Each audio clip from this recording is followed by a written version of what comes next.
Get those brats out of here. I'm remarrying next month to a wonderful doctor who makes $2 million a year. Just a week after my son's funeral, my daughter-in-law Jessica stood before us, adorned in luxury brands, her eyes fixed on us with a chilling glare. The daughter-in-law, who had once been so affectionate towards us, had transformed into this cruel stranger. It was as if all her past kindness had been a lie. A slight tremor ran through the bodies of the twins I held in my arms. Sensing their anxiety and fear, my heart ached. I wanted to soothe their pain, to shield them from this harsh reality. Get out of here, or I'll send them to an orphanage. She spat, her voice dripping with disdain. Her gaze, cold and dismissive, felt like a slap in the face. Anger and sadness welled up inside me as I witnessed her heartless treatment of my precious grandchildren. Since my son's death, her demeanor had taken a sharp turn. The kind and gentle woman I knew had vanished, replaced by a cold and calculating stranger. Oh, my son, how can I protect these children? What can I do? Her transformation was so sudden, so unexpected. Tears threatened to spill from my eyes, but I held them back. I couldn't cry in front of the children. I had to be strong for them. I tightened my embrace, holding them closer, as she adjusted her new designer handbag with a smug grin. As I watched her, I noticed a strange, eerie smile creep across the faces of the twins. Their expressions, once blank and doll-like, contorted into a disturbing grin. Their eyes, usually filled with childlike innocence, now gleamed with an unnatural light. It was as if something had taken possession of them. At that moment, I, Mary Smith, a 68-year-old woman who had spent over 40 years with my loving husband, felt a chill run down my spine. 3 years had passed since he was suddenly taken from me by illness. Our marriage had been blissful, every moment a cherished memory. But now, the house felt empty and silent. Every morning, I woke up and greeted my husband's photo. It had become my daily ritual. His smiling face in the picture seemed to ask, "Are you doing okay?" Perhaps these moments of conversation with him were the only things keeping me going. Fortunately, my son Kevin and his family lived nearby. Kevin was a diligent office worker employed by a major corporation. He worked tirelessly to provide for his family, diligently paying off his mortgage and fulfilling his responsibilities as a father. I was overjoyed when Kevin got married. His wife, Jessica, was a receptionist at a large company. She was a beautiful and kind woman. I was delighted to welcome such an ideal daughter-in-law into our family. They were a loving couple, and their happiness was contagious. But after the birth of their twin daughters, their relationship began to change. Jessica had expressed anxieties about parenting, even during her pregnancy. Still, I was reassured by the joy of motherhood that shone in her eyes. However, after the birth, Jessica seemed increasingly exhausted by the demands of childcare. I felt a pang of sympathy every time I heard her say, "This isn't how it was supposed to be." The twins, Chloe and Claire, were adorable children. Yet Jessica seemed to have lost the energy to shower them with affection. She chased after luxury brands and Instagram-worthy photos, while distancing herself from the responsibilities of motherhood. Initially, I would only visit occasionally, but gradually I found myself helping out more and more with the housework and childcare. Before I knew it, I was going to their house every day, taking care of everything. The twins grew very attached to me. Their eyes would light up with joy when we had lunch together, or when I read them bedtime stories. Their innocent smiles were a balm to my grieving heart, reminding me of my late husband. However, Jessica not only took my help for granted, but also complained at times. Every time she criticized my old-fashioned ways, or demanded I adopt more modern parenting methods, I swallowed my words. It was clear that her relationship with Kevin was strained. Kevin worked late nights to support his family, but Jessica showed no gratitude. Instead, she seemed resentful that she had less money to spend freely. Then one day, I stumbled upon something that made my blood run cold. While cleaning Jessica's room, I found an envelope marked important, with the name of a consumer loan company printed on it. My heart pounded in my chest. I picked up the envelope and saw Jessica's name and a significant amount of money written on the back. My mind went blank. My knees trembled. I tried to take a breath, but my chest felt tight. Why was this here? What was it for? I had a terrible feeling about this. With shaking hands, I put the envelope back and tried to compose myself. That evening, I decided to talk to Kevin when he got home from work. As he sat down in the living room, his shoulders slumped with exhaustion, I spoke to him softly. "Kevin, I need to ask you about something." My voice trembled. Kevin looked up, his brow furrowed. "What is it?" he asked. I tried to remain calm as I told him about the envelope I found in Jessica's room. I asked him if he knew anything about it. Kevin hesitated for a moment, then sighed. "I'll think about it," he said. His vague answer frustrated me. "Are you sure you're okay?"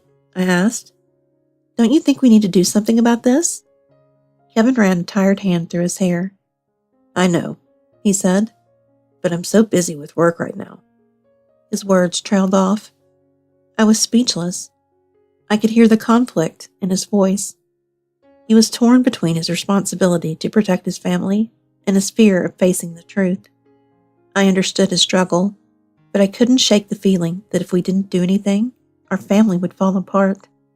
I couldn't say anything more. That night, I lay in bed staring at my husband's photo.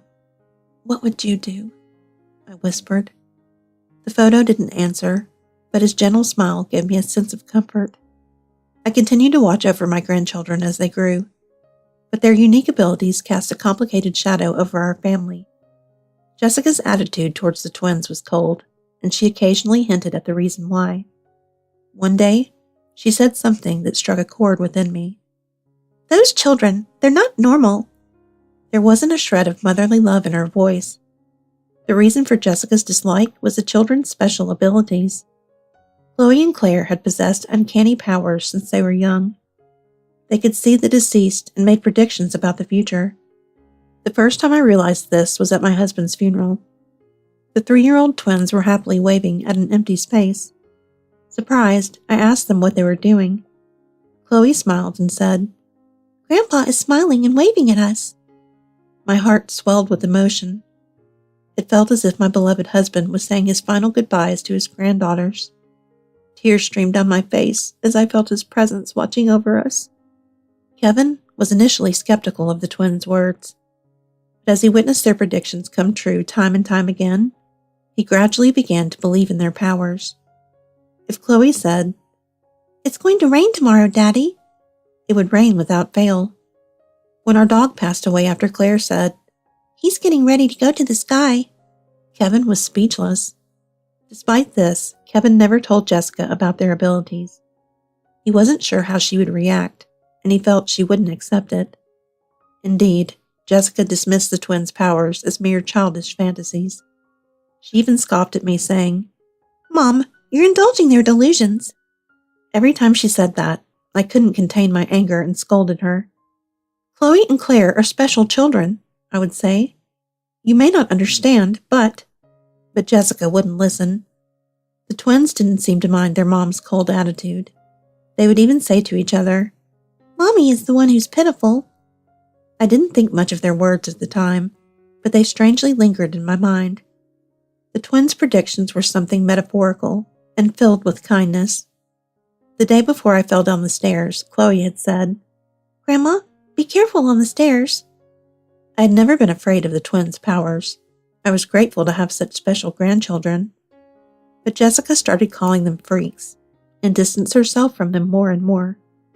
My heart ached every time I saw her treat them that way.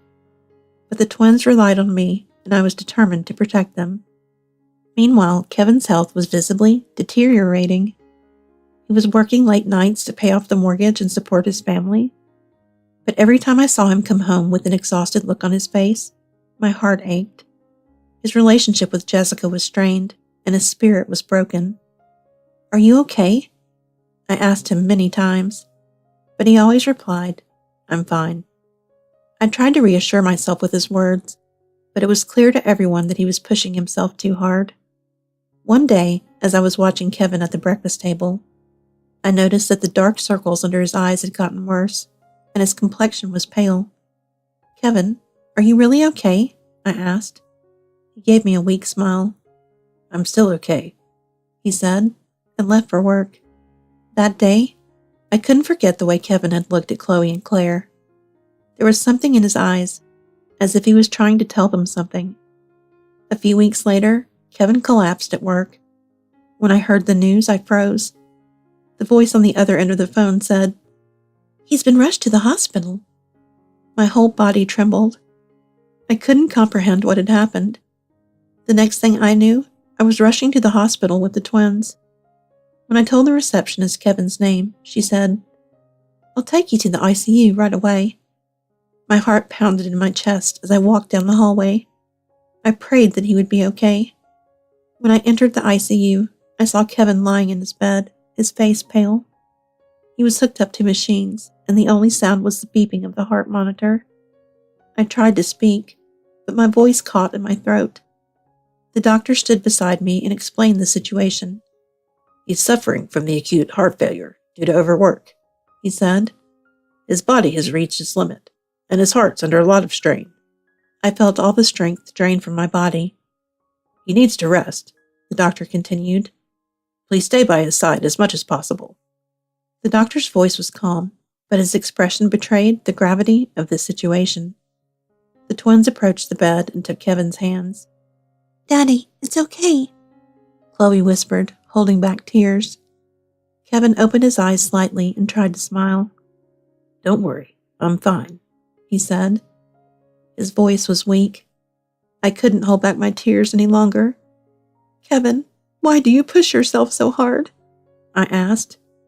Kevin shook his head slightly. "I wanted to do everything I could do for you and the twins," he said. His words pierced my heart. The twins tried to cheer him up, but their efforts were heartbreaking. I tried to smile, but I couldn't. When I left the room, I broke down in the hallway. "Kevin, you don't have to work so hard," I cried. I felt so guilty. I should have done more for him. Meanwhile, Jessica barely visited Kevin in the hospital. She always had an excuse. She said she had a sudden business trip or that she needed to take care of the children. But I started to get suspicious when she kept making excuses. "Jessica, Kevin is in critical condition," I said to her one day on the phone. "You should come see him." She replied in an annoyed tone. "I'm fine, Mary," she said. "You're there, so I don't need to be. Besides, I have work to do." There was no sense of urgency or concern in her voice. In fact, when I saw what she had posted on social media, I was shocked. She had posted photos of a fancy table setting, designer bags, and selfies with a smile. The caption read, "Perfect family, fulfilling days." I was filled with anger and sadness. This was her priority? I couldn't forgive her. But I couldn't show my emotions in front of the twins. In the hospital waiting room, Claire asked in a small voice, "Mommy, are you not coming to see Daddy anymore?" Chloe looked at me with the same worried expression. "Mommy is busy, so you'll have to be patient," I said. "But we're visiting Daddy every day, right? I'm sure that makes him happy." I forced a smile. I wanted to scream and cry, but I wanted to be a calm and gentle grandmother in the eyes of the twins. Every time I thought about Jessica's cold attitude, my heart ached, but I chose to endure it for Kevin and the twins. I had to be strong. I continued to visit Kevin in the hospital every day. I noticed that a strange man was frequently visiting him. He was always wearing a suit, and he seemed to be discussing important matters with Kevin. "Kevin, you should forget about work while you're sick," I pleaded. But he smiled and said, "Mom, this is an important preparation." I couldn't argue with him. There was a mix of calmness and determination in his eyes. I felt a pang in my chest when I thought about how he must have felt in this moment. "Mom, it's okay," Kevin said, giving me a reassuring smile. That smile was so painful, it made me speechless. Kevin knew his time was limited, but he was calmly preparing to protect his family's future. I didn't learn the details of his preparations until much later. He had initiated divorce proceedings, made arrangements for the division of assets, taken legal measures regarding the twins' special abilities, changed the beneficiary of his life insurance policy, and prepared to sue Jessica for adultery. Every single one of these actions was filled with Kevin's love and determination, and I was deeply moved by his resolve. I had seen the strange man visit Kevin's room many times. I learned that he was a lawyer when Kevin introduced him to me, saying, "Mom, this is the person who's been helping me with everything." The lawyer calmly explained, "I'm preparing everything as quickly as possible while listening to Mrs. Smith's wishes." I was surprised.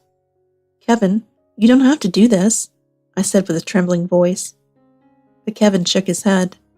"If I don't do it, who will protect you and the twins?" he replied. There was a gentle strength in his voice. "I have to do this now while I still can," he continued. "I have to think about what will happen after I'm gone." I struggled to hold back tears as I listened to his words. Kevin was thinking about his family until the very end. He understood better than anyone that his life was coming to an end. Yet he remained calm and accepted everything. His composure was both heartbreaking and inspiring. I felt an overwhelming sense of love and responsibility radiating from him. Back in the hospital room, I watched Kevin gently talking to the twins. I wanted to reach out and touch him, but I held back. "Kevin, if there's anything I can do, please let me know," I said. Kevin nodded quietly. "Just being here is enough, Mom," he replied. His words were filled with gratitude. I felt the weight of his words, and I knew that I couldn't do anything but stay by his side. I believed that was the last act of kindness he wanted from his mother. And then, the time came. One morning, the phone rang. It was the hospital.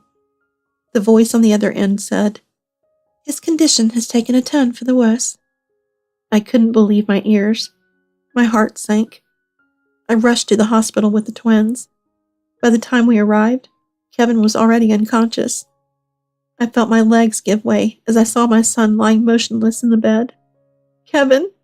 I cried out, but there was no response. The doctor said quietly, "He suffered from acute heart failure. We did everything we could, but..." His voice sounded distant. At that moment, the twins' words came back to me. "Daddy won't die from illness." That prophetic statement had come true. I felt a tightness in my chest as I realized this. I grasped Kevin's cold hand and sobbed uncontrollably. Why? Why did this have to happen? My tears wouldn't stop. Chloe and Claire ran to David's side and took his hand. "Daddy, thank you," they murmured. I looked up in surprise.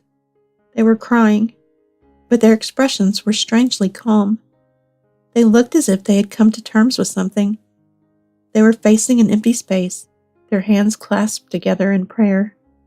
"Daddy says he's okay," Chloe said quietly. Claire nodded. "See you later, Daddy," she said with a smile. As I watched them, I realized that Kevin had communicated something to the twins. He had accepted his fate and entrusted his final thoughts to them. When I realized this, I was filled with a mix of sadness and gratitude. How much love and determination had Kevin lived with for our sake? My heart was full. I decided to make funeral arrangements. I had to honor Kevin's wishes. That thought alone gave me the strength to push through my grief and take action. The twins also shed tears from time to time, but they quietly supported me. I vowed to do my best to prepare a funeral that would make Kevin proud. Jessica didn't attend the funeral. She told me over the phone that she couldn't get away from work. Her absence was cold and impersonal. The funeral ended without her. The twins and I paid our respects at the altar, quietly accepting our farewell to Kevin. The other mourners were surprised and suspicious that Jessica wasn't there, but no one said anything. I felt a heavy atmosphere in the room, a mixture of anger and emptiness. Is this how a mother should behave? I thought to myself, disgusted. I didn't even want to think about Jessica.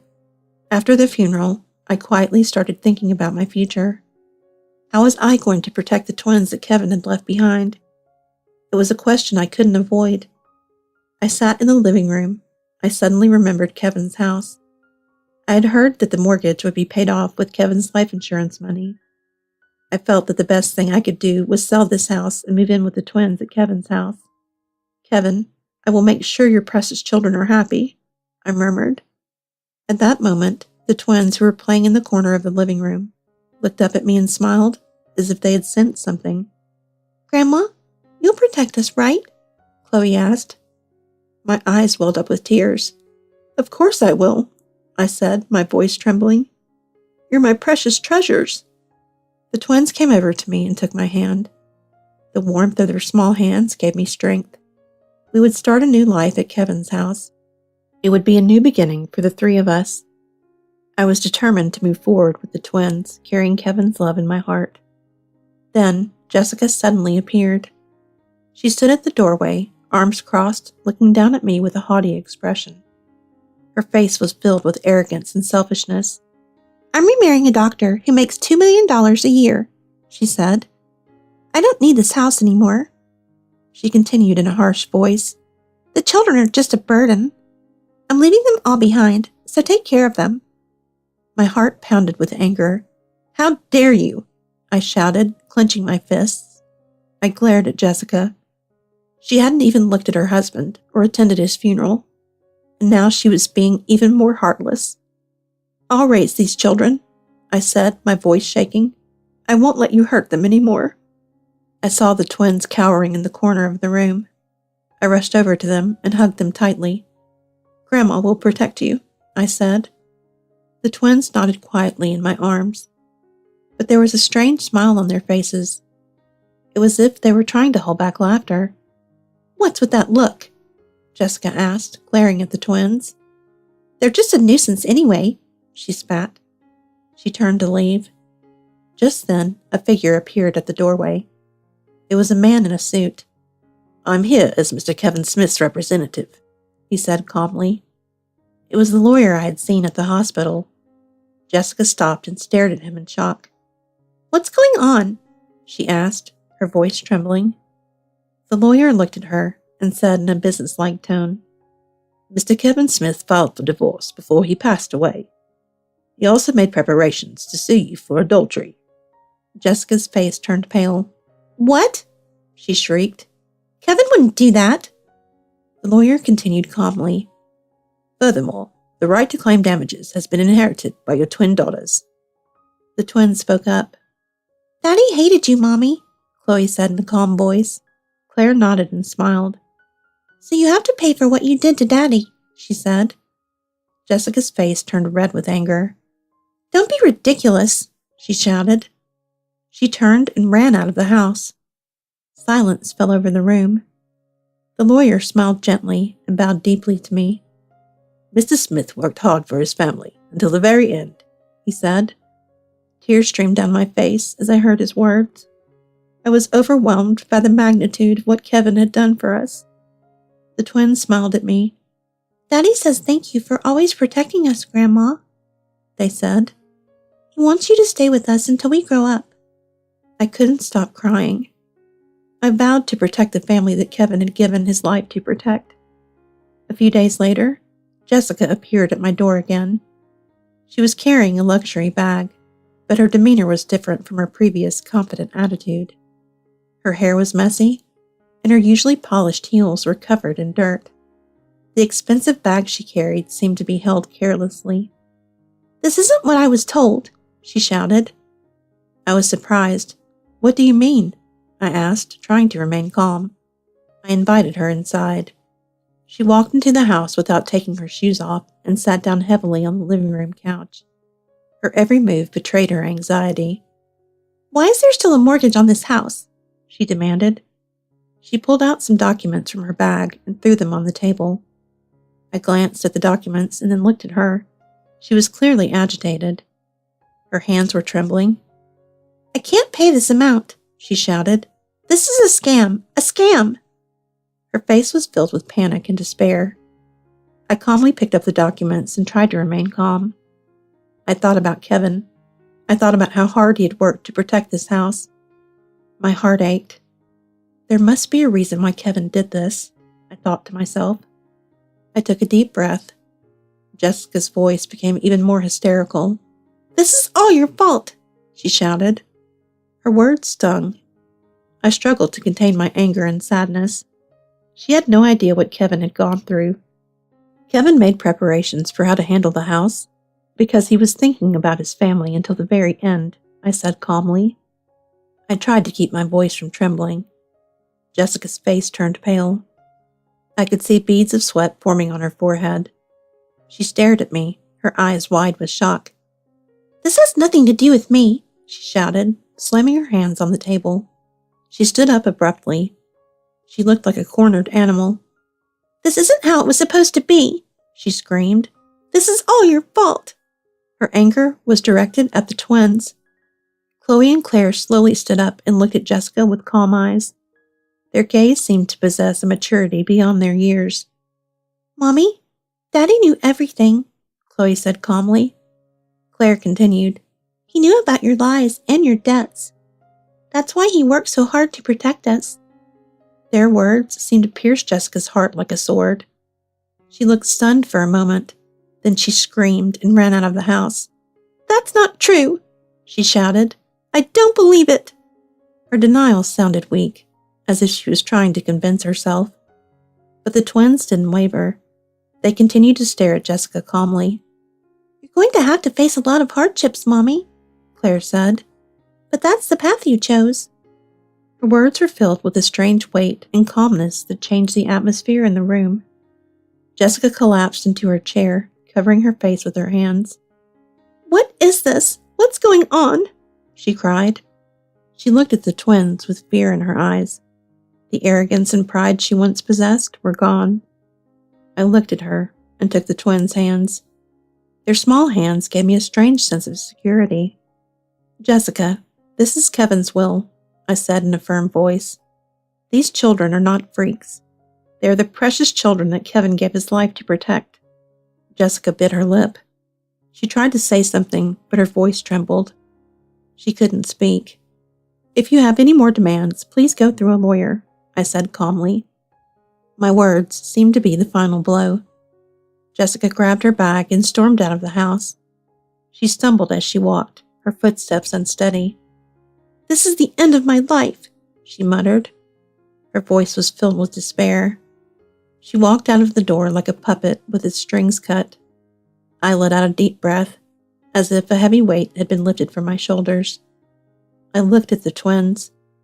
They were looking up at me with a mixture of anxiety and hope in their eyes. Their small hands gripped mine tightly. The warmth of their touch spread through my heart. "This isn't the end," I murmured, as if speaking to the twins. "But we won't lose any more." My voice was filled with determination. I remembered the promise I had made to Kevin. I would protect these children. A few months had passed since we started living with the twins. The house felt warmer now. It was as if the house that Kevin had left behind was quietly protecting us. In the mornings, the twins greeted me with cheerful voices. At night, they said good night and went to bed quietly. These everyday moments were a source of comfort to me. The alimony from Jessica had been paid, but she had quickly squandered it all. None of it came to us. But with the help of the lawyer, our financial worries gradually eased.